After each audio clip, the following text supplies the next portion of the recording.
This is Tommy Charles on the air here at WAQY Radio in Birmingham, Alabama. We've got music for you on a beautiful Thursday afternoon. This is where the trouble all began, here in the tiny top-floor studio of station WAQY, wacky radio to the 750,000 citizens of Birmingham, Alabama.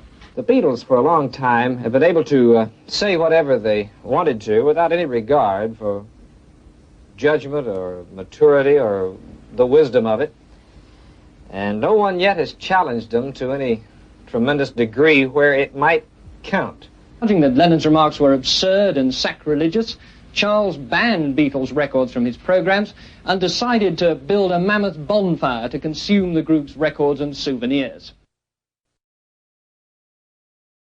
You're quoted as saying that though you're 36, you think like a teenager. Did you find your teenage listeners backed you up on your stand? They did. For 3 hours, our 3 phone lines lit up, and they responded, and they said, get rid of the Beatles, ban the records, let's burn them or do something with them. And we acted, of course, on our own convictions, but we were backed up by the people, especially the younger people of this area. The response so far has just been sensational. Here in Birmingham, we've had a 99% cooperative attitude, and as you may have heard all across the country, the stations are jumping on the bandwagon. And I think within another 10 days to 2 weeks, you're going to see a tremendous increase in the number of stations that have banned the Beatle records. And I think this is good. It came about because of a magazine article in Date Book magazine, reprinting an interview in London with Maureen Cleave, in which John Lennon was quoted as saying Christianity was on its way out and that the Beatles were more popular than Jesus Christ. And we felt that it was so absurd and such an insane statement. We felt we had a public service to do, and we banned the Beatle records. We've also asked our listeners to bring all of their Beatle paraphernalia and Beatlemania to the station. We have a big bonfire scheduled for August 19th.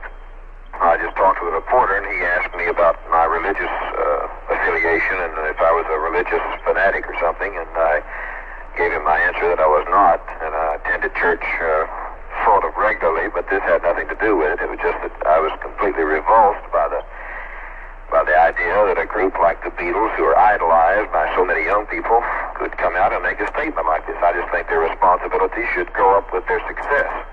We've had no protests locally against our action. However, across the country there have been some dissenting voices about our action, and those who are defending the Beatles as having a right to say whatever they say.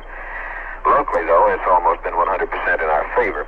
I think we're running nationally about 75 to 85% in favor of the movement.